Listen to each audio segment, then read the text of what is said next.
நாடாளுமன்ற உறுப்பினர் அருமை அண்ணன் ராபர்ட் ப்ரூஸ் அவர்களே, பொருளாளர் சட்டமன்ற உறுப்பினர் ரூபி மனோகரன் அவர்களே, சட்டமன்ற கட்சியின் காங்கிரஸ் தலைவர் திரு ராஜேஷ்குமார் அவர்களே, முன்னாள் நாடாளுமன்ற உறுப்பினர் ராமசுப்பு அவர்களே, திரு ராம்மோகன் அவர்களே மற்றும் மேடையிலே வீற்றிருக்கும் அத்துணை தலைவர்களுக்கும் என்னுடைய மாலை வணக்கங்களை தெரிவித்துக் கொள்கிறேன். நாடு இன்று இருக்கின்ற நிலை உங்களுக்கு தெரியும். நாட்டிலே எங்கிருந்தாலும் அச்சுறுத்தல் தொடர்படுகிறது. மோடியும் அமித்ஷாவும் இந்த நாட்டை ஒரு இருண்ட காலத்திற்கு எடுத்துச் செல்கிறார்கள். இதற்கு ஒரே ஒரு விடிவெள்ளியாக திகழ்பவர் நம்முடைய இளம் தலைவர் ராகுல் காந்தி அவர்கள்தான். அவர்களின் தலைமையிலே நாம் ஒன்றிணைந்து இந்த பாசிசவாதிகளை இந்த நாட்டை விட்டு விரட்ட வேண்டும். அதற்காக நம்முடைய தலைவர்கள் வீதியிலே இறங்கி போராடி கொண்டிருக்கிறார்கள். இந்த தருணத்தில் காங்கிரஸ் வலுப்பெற வேண்டும். நாம் அனைவரும் அவர்களோடு ஒன்றிணைந்து காங்கிரஸ் இயக்கத்தை மீண்டும் ஆட்சியிலே அமர்த்த வேண்டும் என்று கேட்டு விடைபெறுகிறேன். நன்றி, வணக்கம். நம்முடைய நாடாளுமன்ற உறுப்பினர் அருமண்ணன் ராபர்ட் புருஷ் அவர்கள். பேரன்பிற்கும் மரியாதைக்கும் உரிய இந்த இனிய நிகழ்ச்சிக்கு தலைமை தாங்கியிருக்கின்ற நம்முடைய மாநில காங்கிரஸ் கமிட்டியுடைய தலைவர் மரியாதைக்குரிய செல்வ பெருந்தகை அவர்களே, இந்த நிகழ்ச்சியிலே சிறப்புரையாற்றுவதற்கு வருகை தந்திருக்கின்ற மரியாதைக்குரிய தலைவர் ப. சிதம்பரம் அவர்களே, மரியாதைக்குரிய தலைவர் கே. வி. தங்கபால் அவர்களே, இங்கே வருகை தந்திருக்கின்ற சட்டமன்ற காங்கிரஸ் கட்சியுடைய தலைவர் அருமை சகோதரர் ராஜேஷ்குமார் அவர்களே, இந்த கூட்டத்தை மிக சிறப்பாக சீரும் சிறப்போடும் ஏற்பாடு செய்து நடத்தி கொண்டிருக்கின்ற என்னுடைய பாசத்துக்கு அருமை சகோதரர் சங்கரபாண்டியன் அவர்களே, வரவேற்புரை வழங்கி நம்மை எல்லாம் மகிழ்வித்த அருமை சகோதரர் ரூபி மனோகரன் அவர்களே, எனக்கு முன்னாலே இங்கே பேசிய முன்னாள் நாடாளுமன்ற உறுப்பினர் ராமசுப்பு அவர்களே, துணைத் தலைவர் சொர்ணா சேதுராமன் அவர்களே, மேடையில் அலங்கரித்துக் கொண்டிருக்கின்ற அருமை பெரியோர்களே, அருமை தாய்மார்களே, உங்கள் அத்தனை பேருக்கும் என்னுடைய மாலை வணக்கங்களை தெரிவித்துக் கொள்கின்றேன். நெல்லை சீமை கடந்த சில ஆண்டுகளுக்கு பின்னர் மிகப்பெரிய மாபெரும் கூட்டத்தை இன்றைய தினம் கூட்டியிருக்கின்றோம். ஆயிரக்கணக்காக நீங்கள் வருகை தந்து இந்த நிகழ்ச்சியை சிறப்பித்துக் கொண்டிருக்கின்றீர்கள் என்று சொன்னால், நெல்லையிலே மீண்டும் காங்கிரஸ் தழைத்து ஓங்கி சிறப்பாக இருக்கிறது என்பதை இந்த கூட்டத்தின் மூலமாக நீங்கள் நிரூபித்திருக்கின்றீர்கள் என்பதை நான் இங்கே சொல்ல கடமைப்பட்டிருக்கின்றேன். ஆங்காங்கே தூங்கி போயிருந்த நம்முடைய தொண்டர்கள் எல்லாம் இன்றைய தினம் எழுச்சி பெற்று மிகப்பெரிய இந்த கூட்டத்தை ஆயிரக்கணக்காக கூடியிருக்கின்ற உங்களுக்கு என்னுடைய இதயத்தின் ஆழத்திலிருந்து நன்றியை தெரிவித்துக் கொள்ள நான் கடமைப்பட்டிருக்கின்றேன். இந்த கூட்டத்தில் அறுவை தலைவர் உலக பொருளாதார மேதை இன்றைய தினம் பாராளுமன்றத்திலே அவருடைய பேச்சிற்கு பதில் சொல்ல முடியாமல் வாயடைக்கின்ற அளவுக்கு சிறப்பாக பேசிய தலைவர் மன்றத்தில் பேச இருக்கின்றார். என்னை பொறுத்தவரையில் நான் எப்போதும் உங்களுடன் இருக்கின்றேன், உங்களோடு பேசுகின்றேன், உங்களோடு கலந்து கொள்கின்றேன். எனவே இந்த கூட்டத்தில் நான் அதிக நேரத்தை எடுக்க விரும்பவில்லை. நீங்கள் வருகை தந்து சிறப்பித்திருக்கின்றீர்கள். இந்த கூட்டம் முடியும் வரை அமைதியாக இருக்க வேண்டும்.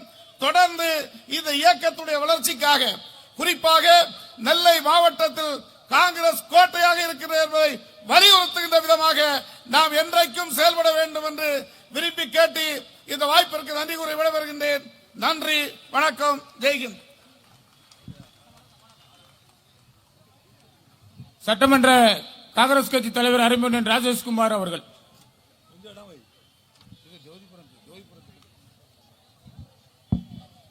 சிறப்பாக நடைபெற்றுக் கொண்டிருக்கின்ற நெல்லை மாவட்ட மாநகர காங்கிரஸ் கமிட்டி சார்பில் நடைபெறுகின்ற பொதுக்கூட்டத்தினுடைய தலைவர், மதிப்பிற்கும் மரியாதைக்கும் உரிய தமிழக காங்கிரஸ் கமிட்டியினுடைய தலைவர், மாண்புமிகு சட்டமன்ற உறுப்பினர் கு. செல்வ பெருந்தகை அவர்களே, இந்த நிகழ்ச்சியில் வரவேற்புரை ஆற்றி அமர்ந்திருக்கின்ற தமிழக காங்கிரஸ் கமிட்டியினுடைய பொருளாளர், நாங்குநேரி சட்டமன்ற உறுப்பினர் மதிப்பிற்குரிய ரூபி ஆர். மனோகரன் அவர்களே, எனக்கு முன்னால் பல்வேறு கருத்துக்களை கூறி அமர்ந்திருக்கின்ற மதிப்பிற்கும் மரியாதைக்கும் உரிய பாராளுமன்ற உறுப்பினர் வழக்கறிஞர் சி ராபர்ட் புரூஸ் அவர்களே, இந்த நிகழ்ச்சியில் முன்னிலை வகித்து நடத்தி கொண்டிருக்கின்ற மதிப்பிற்குரிய மாநகர் மாவட்டத்தினுடைய தலைவர் மதிப்பிற்குரிய சங்கரபாண்டியன் அவர்களே, முன்னாள் மத்திய அமைச்சரும் தமிழக காங்கிரஸ் கமிட்டியினுடைய தலைவருமான மதிப்பிற்குரிய தங்கபாலு அவர்களே, முன்னாள் மத்திய அமைச்சர் முன்னாள் பாராளுமன்ற உறுப்பினர் தனுஷ்கோடி ஆதித்தன் அவர்களே, இந்த நிகழ்ச்சியில் கலந்து கொண்டு சிறப்பித்து எனக்கு முன்னால் பல கருத்துக்களை கூறி அமர்ந்திருக்கின்ற தமிழக காங்கிரஸ் கமிட்டியினுடைய துணைத் தலைவர் சொர்ணா சேதுராமன் அவர்களே, நம்முடைய அமைப்பாளர் இயக்க அமைப்பாளர் ராம்மோகன் அவர்களே, விபி துரை அவர்களே, பாக்கியராஜ் அவர்களே, காமராஜ் அண்ணன் அவர்களே, மரியாதைக்குரிய முன்னாள் பாராளுமன்ற உறுப்பினர் ராமசுப்பா அவர்களே, இந்த நிகழ்ச்சிக்கு வருகை தர இருக்கின்ற மரியாதைக்குரிய தமிழக கிராம காங்கிரஸ் கமிட்டியினுடைய மறுசீரமைப்பினுடைய தலைவர் பீட்டர் அல்போன்ஸ் அவர்களே, மேடையிலே அமர்ந்திருக்கின்றவர்கள் அத்தனை பேரும் முக்கியமானவர்கள். தயவு செய்து காலத்தின் அருமை கருதி 1967க்கு பிறகு கிட்டத்தட்ட 58 ஆண்டுகள் காங்கிரஸ் பேரியக்கம் ஆட்சியில் இல்லாவிட்டாலும் கூட காங்கிரசினுடைய மூவர்ண கொடியை தூக்கி தோளில் சுமந்து வழி நடத்தி கொண்டிருக்கின்ற மேடையில் அமர்ந்திருக்கிற அத்தனை மூத்த தலைவர்களும், மாவட்ட நிர்வாகிகள், மாநில நிர்வாகிகள், கிராம காங்கிரஸ் கமிட்டியினுடைய நிர்வாகிகள், உள்ளாட்சி மன்றத்தினுடைய பிரதிநிதிகள், இங்கே எனக்கு முன்னால் வருகை தந்திருக்கின்ற காங்கிரஸ் கட்சியினுடைய தேசிய நெஞ்சங்கள், செயல் வீரர்கள், பத்திரிகை நண்பர்கள், தொலைக்காட்சி நண்பர்கள், காவல்துறை நண்பர்கள் உட்பட்ட அத்தனை பேருக்கும் எங்களுடைய பணிவான வணக்கங்களை தெரிவித்துக் கொண்டு, இந்த நிகழ்ச்சியினுடைய சிறப்பு விருந்தினர், ஏனென்றால் இந்த நிகழ்ச்சி இங்கே பல வருடங்களுக்கு பிறகு இப்படிப்பட்ட ஒரு பொதுக்கூட்டம் இங்கே நடைபெறுகிறது.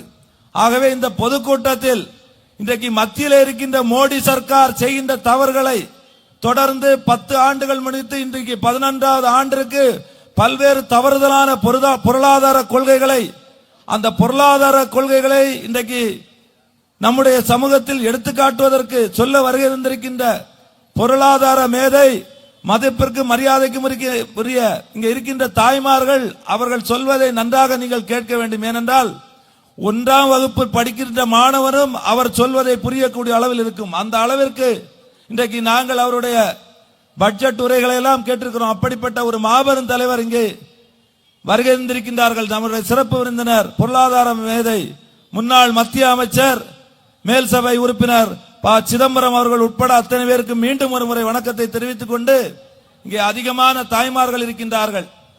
கடந்த 10 வருட கால ஆட்சி, மோடி என்ன ஆட்சி நடத்தினார் என்பது மக்களுக்கு தெரியும். ஒரே ஒரு உதாரணம், மோடி அவர்கள் சொன்னார்கள் 2014ஆம் ஆண்டு தேர்தல், பாராளுமன்ற தேர்தலில் போட்டியிடும் போது சொன்னார்கள், விவசாயிகள் உழைக்கின்ற அந்த இடுபொருள்கள், அவர்கள் உழைத்து உற்பத்தி ஆகின்ற அந்த பொருளுக்கு எம்.எஸ். சுவாமிநாதன் கமிட்டியை பரிந்துரை செய்கின்ற அளவில் அவர்களுக்கு அந்த இரட்டிப்பு விலையும் தரப்படும், அதேபோல் சட்ட உறுதியை கண்டிப்பாக ஏற்படுத்தி தருவோம் என்று மோடி அவர்கள் சொன்னார்கள். ஆனால் இங்கே நிறைய விவசாயிகள் இருக்கின்றார்கள்.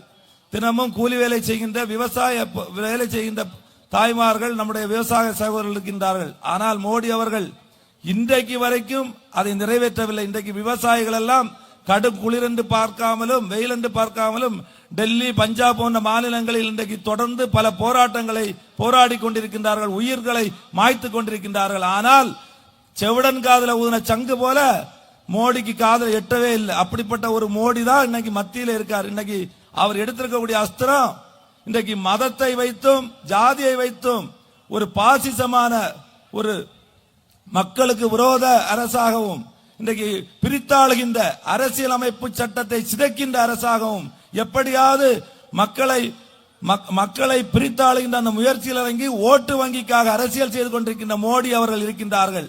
இன்றைக்கு 100 நாள் வேலை வாய்ப்பு உறுதி திட்டம், மகாத்மா காந்தி தேசிய ஊரக வேலை வாய்ப்பு திட்டம், அன்னை சோனியா காந்தி அவருடைய கனவில் உதித்த திட்டத்திற்கு 2023-24 வெறும் 86,000 கோடி தான் தந்தாரு. இன்னைக்கு 3 மாதம் 4 மாதம் ஆன பிறகு சம்பளம் கிடைக்கல. அந்த அளவுக்கு இன்னைக்கு 100 நாள் வேலை வாய்ப்பு செய்யக்கூடிய தாய்மார்கள் கஷ்டப்படுறாங்க. 100 நாளையில 18 வயது தாண்டினா கண்டிப்பா வேலை கொடுக்கணும், அது உத்தரவாதம், சட்டம் 365 நாளையில. ஆனா இன்னைக்கு 4 மாதமா சம்பளம் இல்ல. இன்னைக்கு மக்கள் வந்து கண்ணீர் வடிக்காங்க. இவ அத்தனைக்கும் காரணம் மத்தியில இருக்கக்கூடிய மோடி, அமித்ஷா. இன்னைக்கு கார்ப்பரேட் கம்பெனிகள் வளரணும். இன்னைக்கு அமெரிக்கா போயிருக்காரு. எதுக்காக? அதானியுடைய வழக்கை எப்படியாவது வழக்கை வாபஸ் வாங்கணும், எப்படியாவது சிறை போகாம தடுக்கணும் தான் போயிருக்காரு. யாரு? மோடி அவர்கள் அமெரிக்காக்கு. ஆனா அமெரிக்கால போன இந்தியர்களை எல்லாம் கையில விலங்கு, காலில் சங்கிலி போட்டு இழுத்து கொண்டு வந்தாங்க. இதெல்லாம் மக்கள் நன்றாக புரிந்து கொள்ள வேண்டும். அப்படிப்பட்ட ஒரு துரதிருஷ்டவசமான ஆட்சி மத்தியில் இருக்குது. நீங்கள் தக்க பாடம் புகட்ட வேண்டும். நம்முடைய தலைவர் ராகுல் காந்தி உங்களோடு இருக்கின்றார்கள். இந்திய மக்கள் ஒற்றுமையாக இருக்க வேண்டும். இன்றைக்கு கன்னியாகுமரியில் இருந்து காஷ்மீர் வரை தன்னுடைய பாதங்களால் நடந்து இந்த இயக்கத்தில் இருக்கின்ற தொழிலாளர் வர்க்கத்தையும் அடித்தட்டு